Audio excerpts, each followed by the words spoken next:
What's going on, everybody? John Duever here, WrapIQ. We are continuing on our video series on this fender, all right? We got a plan first, then we cleaned it, and now we did the tape. Now we're gonna teach you how to trim out the actual vinyl, okay? So whenever I get my piece of film, it's very important that I cut it a little too big, but then I want to recut it when it's on the vehicle, because if you don't trim it, you're gonna fight it. If you have a bunch of extra, anyone that's out there that's wrapped a fender and they have a ton of extra film, the piece is too big for the panel, it's a pain in the rear end. It'll fold over on you, it'll fold over on the hood, it'll get dirt under it, it'll hit the tire. There's just so much stuff that you can fight with. So I always say, if you don't trim it, you're gonna fight it, okay? So I got my panel here. I'm gonna unroll it. And what I'm doing here with this panel is I have enough top and bottom, left and right, but I wanna reduce the amount of cuts that I have to make, okay, to trim my fat.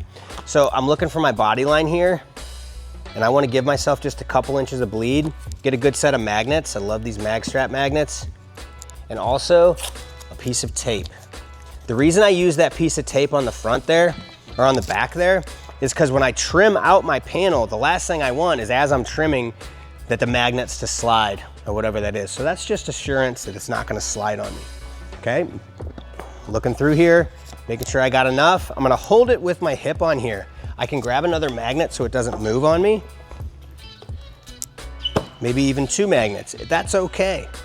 Don't walk away from this. These magnets, any magnet that you use is really strong, and it can mar up the film a little bit if you let it sit too long. So you gotta make sure that you're kind of moving a little bit fast. I'm not talking like sprint through it, but don't leave it for 10, 15, 20 minutes. You just don't wanna do that. When I'm trimming out the film, do not use a blade. Do not use a blade, okay? If you use a blade, what's gonna happen is you're gonna come through the end of the film and you're gonna trim it out, and you're gonna cut the paint, or you're gonna cut a headlight. Always get some sort of a snitty, this is by Avery Dennison, get some sort of a slitter like this, even a backing slitter, anything. Don't use your blade. I did it for many years and you mess up, it's just a matter of time. Wrapping is all about risk mitigation, okay? It's hard enough as it is. Client expectations are super high, it's very detail oriented, we're using blades all the time. Reduce the risk of making a mistake, and just using a simple backing slitter or a snitty will do that. So I have my piece all set up.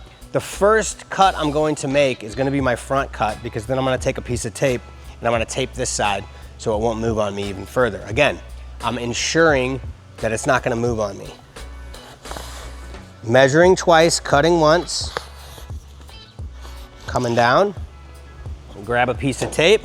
A lot of the times when I'm wrapping, you'll see that I have tape just stuck to my chest, just like this. If you come into my wrap shop at any time and I'm installing, chances are I got a piece of tape stuck to my chest, because you just never know when you're gonna need it, and the last thing you wanna do is walk over to your table or your work box or whatever it is and grab some tape. So I always keep a couple pieces of tape on my chest. Get my tape, and I want you guys to notice something about the cut I made here. Notice I didn't just cut it all the way off.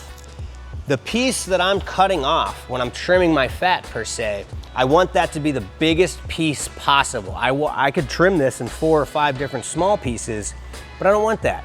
If I have to wrap the mirrors, or I gotta wrap the door handles, or I have to wrap a hood scoop or whatever it may be, I want the biggest piece possible. I might be able to get a spoiler out of just the scrap from this front fender. So I wanna make sure that it's the largest piece possible, all right?